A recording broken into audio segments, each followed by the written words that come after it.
नमस्कार दोस्तों, आप जुड़ चुके हैं रियल न्यूज हरियाणा के साथ। और आज अध्यापक संघ और पेरेंट्स यहां पर खंड शिक्षा अधिकारी के कार्यालय में पहुंचे हैं। क्यों पहुंचे हैं, क्या कारण है, मीटिंग ली जा रही है, नारेबाजी किए जा रहे हैं, तो इनसे जानेंगे कि आज यहां पर इन्होंने क्यों नारेबाजी की है और क्या कारण है यहां पहुंचने का। तो इनसे बात करते हैं, क्या कारण रहा है आज खंड शिक्षा अधिकारी के ऑफिस में पहुँचने का।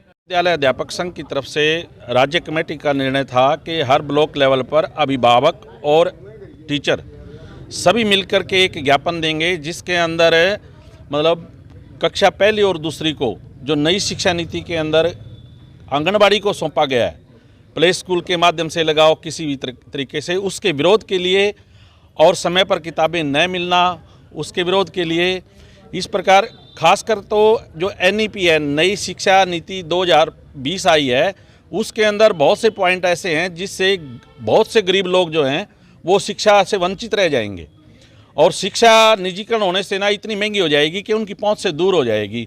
अब आप ये लगाओ, आंगनबाड़ी वर्कर का एक कमरा है, वो भी किराए पे है, वो 5वीं पास 8वीं पास है, वहाँ पे आप 3 साल से लेके 8 साल के बच्चे को पढ़ाई के लिए भेज रहे हैं, वो भी 5 साल 5 क्लासें होगी। एक अकेली आंगनबाड़ी वर्कर उसको किस प्रकार पढ़ा सकती है, कैसे उसको रख सकती है। और जो कि ऑलरेडी हमारे पास स्कूलों में ट्रेंड टीचर हैं और पढ़े लिखे हैं, वो एस्टेट पास करके आए हैं, स्कूलों में कमरे हैं, पंखे हैं, बिजली का पानी का प्रबंध है, सारा यूरिनल टॉयलेट का प्रबंध है, वहाँ से बच्चे निकाल करके और उस आंगनबाड़ी को दिए जा रहे हैं। कोई आंगनबाड़ी कहीं है, कोई कहीं है। और इस मामले में लेकर के आंगनबाड़ी की जो बहनें हैं वो भी नाराज़ हैं और वो कह रही हैं भी हमारे पढ़ाई हमारे बस की नहीं है, और वो भी आंदोलन पे हैं। अब आप ये बताओ, इस प्रकार पहली दूसरी हमारी मांग थी, अध्यापक संघ की मांग थी भी नर्सरी प्री नर्सरी को स्कूलों में दाखिले की अनुमति दी जाए, 3 साल से बच्चा स्कूल में दाखिल की अनुमति दी जाए, क्योंकि प्राइवेट के अंदर 3 साल में चला जाता है बच्चा, चौथे 5वें अगर 6 साल के बाद वो वापस हमारे पास नहीं आता। हमारी मांग थी कि नर्सरी प्री नर्सरी सरकारी स्कूल में दाखिले की अनुमति दी जाए। सरकार ने उल्टा और कर दिया कि पहली दूसरी और लेकर के आंगनबाड़ी को दे दी। अब ये कोई शिक्षा का ढांचा चलाने वाली बात है?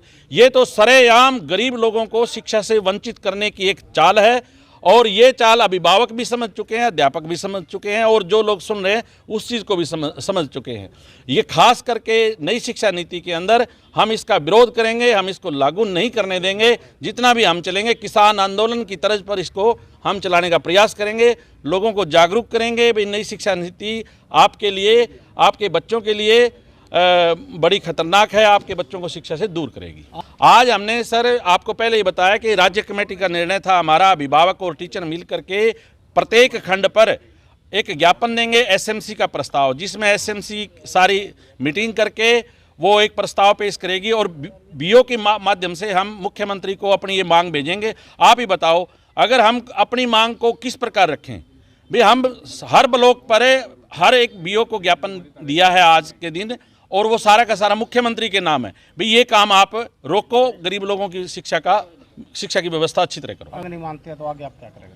सर आगे तो देखो, ये मैं आपको बता देता हूँ, ये एक ब्लॉक स्तर का धरना था। इस मामले में राज्य जो कमेटी होती है वो अधिकृत होती है कि पूरे राज्य के अंदर एक ही तरह से किस प्रकार मामला चलाए। ये हम पहले कह चुके हैं, हम पुरजोर नई शिक्षा नीति के विरोध करेंगे। उसमें से जो भी चीज़ें शिक्षा के लिए या गरीब बच्चों की शिक्षा से वंचित करने वाली बातें हैं उसको लागू नहीं होने देंगे। ये हम आपको ये बात करें। देखिए, आज हमारा जो है हरियाणा विद्यालय अध्यापक संघ का, जैसा कि आपको बताया है, स्टेट कार्यकारिणी का ये फैसला था कि खंड स्तर पर हरियाणा विद्यालय अध्यापक संघ स्कूलों से अभिभावकों के साथ मिलकर SMC के प्रस्ताव पारित करके, और हमने खंड शिक्षा अधिकारी के माध्यम से मुख्यमंत्री को भेजे हैं कि जो नई शिक्षा नीति है और जो खासकर पहली और दूसरी कक्षा को, प्रथम फाउंडेशन को या आंगनबाड़ियों को देने जा रही है सरकार, उसके विरोध में हमने ये SMC के प्रस्ताव स्कूलों से एकत्रित करके और खंड शिक्षा अधिकारी के माध्यम से आज ये हरियाणा सरकार के पास, मुख्यमंत्री